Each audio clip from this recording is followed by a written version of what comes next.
Hello everyone, আসসালামু আলাইকুম। আশা করি সবাই অনেক ভালো আছেন। তো আজকের পর্বটি খুবই স্পেশাল আপনাদের জন্য, কারণ আজকের এই ভিডিওতে আমি আপনাদেরকে শিখিয়ে দিব কিভাবে আপনি ইংরেজিতে খুব সহজেই কথা বলতে পারেন।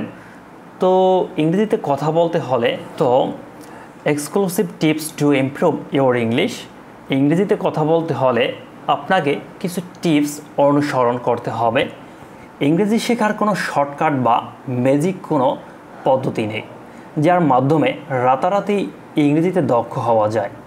তবে কিছু পদ্ধতি আছে যেগুলো দীর্ঘ সময় নিয়ে নিয়মিত চর্চা করলে ইংলিশে বা যে কোনো ভাষায় দক্ষতা অর্জন করা সম্ভব।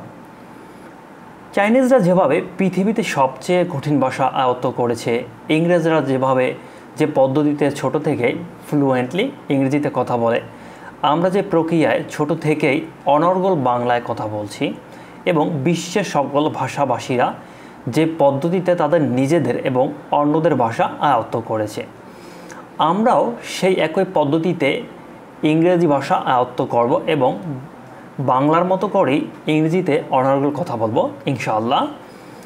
একটি ছোট শিশু ছোটবেলা থেকেই 4টি ধাপে ভাষা আয়ত্ত করে। সে কিছু বুঝে ওঠার আগ থেকেই প্রচুর পরিমাণে কিন্তু ইংরেজি বাংলায় কথা শোনে। তার বাবা মা ভাই বোন সহ কাছের মানুষ তার সাথে প্রচুর বাংলায় কথা বলে, সে প্রচুর শুনতেই থাকে।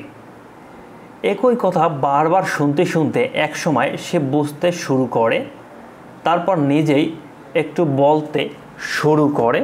তো ফার্স্ট অফ অল আমাদেরকে একটা পদ্ধতি ফলো করতে হবে, যেমন listen like a baby. Listen like a baby মানে একটা বাচ্চাদের মতো করে আপনাকে ইংরেজিতে কথা শুনতে হবে। কিভাবে শোনা যায়? এই যে আমি বললাম যে একটি শিশু ছোটোবেলায় 4টি ধাপে একটি ভাষা আয়ত্ত করতে পারে। সে কিছু বুঝে ওঠার আগেই প্রচুর পরিমাণে কথা শুনতে থাকে। তার মা বাবা ভাই বোন সহ কাছের লোকজন তার সাথে প্রচুর কথা বলে, সে শুধু শুনতেই থাকে। একই কথা তার সাথে বারবার শুনতে শুনতে এক সময় সে বুঝতে শুরু করে, তারপর নিজেই একটু একটু বলতে শুরু করে।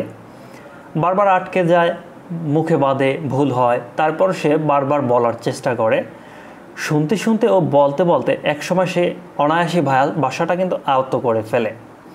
ঠিক তেমনিভাবে কেউ যদি একটি ভাষা আয়ত্ত করতে চায় তাহলে তার ওই ভাষা প্রচুর পরিমাণে শুনতে হবে এবং তারপরেই বলার অভ্যাসটা গড়ে তুলতে হবে। এই যে বললাম লিসেন লাইক এ বেবি মানে আপনি প্রচুর শুনতে হবে। আপনি শুনতে থাকবেন, শুরুতে হয়তো বুঝবেন না, দেন পরে আবার শুনবেন, কিছুটা বুঝবেন, পরে বোঝার চেষ্টা করবেন, দেখবেন যে আপনার একটা সময় আয়ত্ত হয়ে গেছে।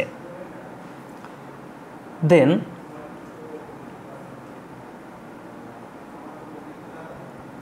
মৌখিক ভাষা আয়ত্ত করার জন্য কোনো বই পড়া ও লেখা শেখা জরুরি নয়, কিন্তু একটি ভাষা পুরোপুরি আয়ত্ত করতে হলে শুনে বুঝতে হবে, বলে অন্যদেরকেও কিন্তু বোঝাতে হবে, পরে বুঝতে হবে এবং লিখে প্রকাশ করার দক্ষতাও অর্জন করতে হবে।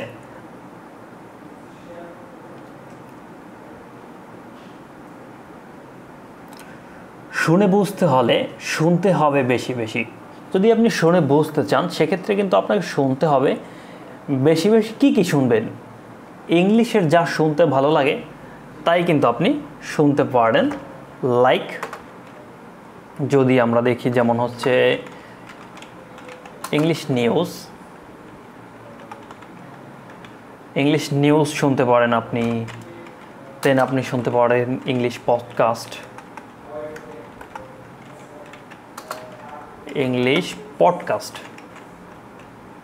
CAST English podcast. দেন আপনি শুনতে পারেন হচ্ছে সং,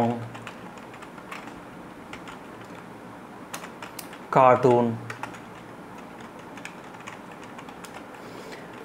ইংলিশ কার্টুন, তারপর হচ্ছে animation, comedy show, motivational video, English language related video and English speech etc.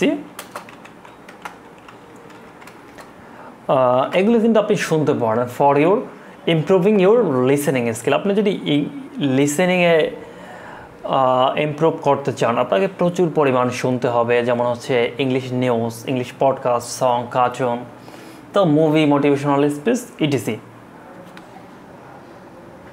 তারপরে আমাদেরকে যেইটা করতে হবে সেটা হচ্ছে প্র্যাকটিস।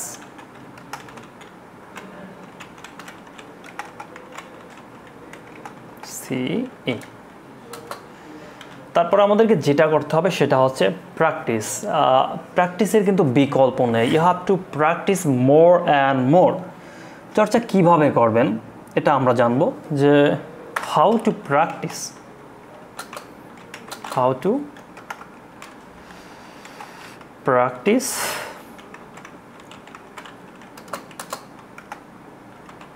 In English. আমরা ইংরেজি কিভাবে প্র্যাকটিস করব, পার্টনার কোথায় পাবো, কোনো সমস্যা নেই, নিজের সাথে নিজে কথা বলা শুরু করুন, নিজেই নিজেকে প্রশ্ন করুন, আবার নিজেই উত্তর দিন। আয়নার সামনে দাঁড়িয়ে যে কোনো সহজ বিষয়ে কিছু বলার চেষ্টা করুন, চলতে ফিরতে ইংলিশে চিন্তা করুন এবং যা মনে আসে ইংলিশে বলার চেষ্টা করুন।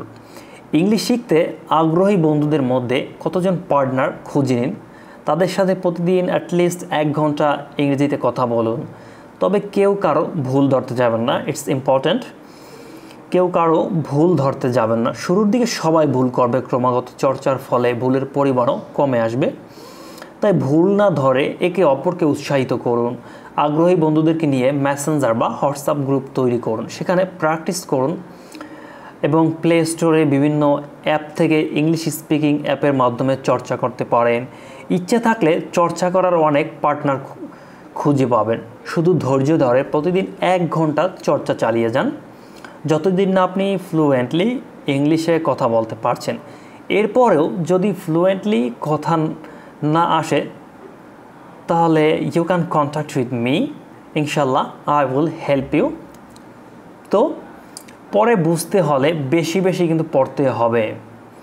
যেমন বুঝেন আর না বোঝেন, ইংলিশে যেখানে যা পারেন পড়তে থাকবেন। English short story, Facebook post, article, news paper, English book, magazine ATC. এমনকি ইংলিশে লেখা যে কোনো প্যাকেট বা কভারও পড়ে ফেলতে পারেন। নতুন ওয়ার্ড পেলে সাথে সাথে নোট করে নিতে পারেন। ভোকাবুলারি মুখস্থ করার চেয়ে যেখানে যেটা প্রয়োজন সেখান থেকে সেটা ওয়ার্ড মিনিং শিখে খুঁজে বের করে শিখলে বেশি কার্যকর এবং মনে থাকে বেশি। এটা কিন্তু ইম্পর্ট্যান্ট আপনাদের জন্য, যে আমরা কোথাও কোনো কিছু একটা জিনিস পেয়ে গেলাম, সেটা আমরা পড়লাম, বা আমরা একটা ওয়ার্ড ইউজ করতে চাচ্ছি, যে এখানে কোন ওয়ার্ডটা ইউজ করতে চাই আমরা সেটা সার্চ দিয়ে বা বই থেকে কিন্তু দেখতে পারি। Then we can use this word, we can use this sentence. তো এভাবে যদি আপনি শিখেন তাহলে দেখবেন যে কি হচ্ছে, আপনি ওইটা পরবর্তীতে ভুলতেছেন না। কিন্তু আপনি যদি ইংরেজিতে বই থেকে পড়েন, যে একাধারে অনেকগুলো পড়তে রইলেন, কিন্তু you don't have any idea how to use it, যে আপনি কীভাবে ইউজ করতে হয় এগুলো কিন্তু জানতেছেন না, তাহলে কিন্তু you have to face a lot problems. আপনাকে অনেকগুলো সমস্যার সম্মুখীন হতে হবে। তো আজকে আমি কিন্তু ইংরেজিতে কিভাবে কথা বলা যায় ইজিলি সেই ধারণাটা দিয়ে দিলাম। আশা করি আপনি যদি এভাবে ফলো করেন ইনশাল্লাহ আপনি আর ইংরেজি নিয়ে প্রবলেম ফেস করতে হবে না। এভাবে যদি আপনি শুরু করেন ইনশাল্লাহ আপনি day by day your English will improve. So no more today, আল্লাহ হাফেজ। লিসনটি যদি ভালো লেগে থাকে বন্ধুদেরকে শেয়ার করুন এবং আপনি সে অনুযায়ী প্র্যাকটিস করুন, এবং চ্যানেলে আরও অন্যান্য ভিডিও আছে সেগুলো দেখুন। ধন্যবাদ সবাইকে, আল্লাহ হাফেজ।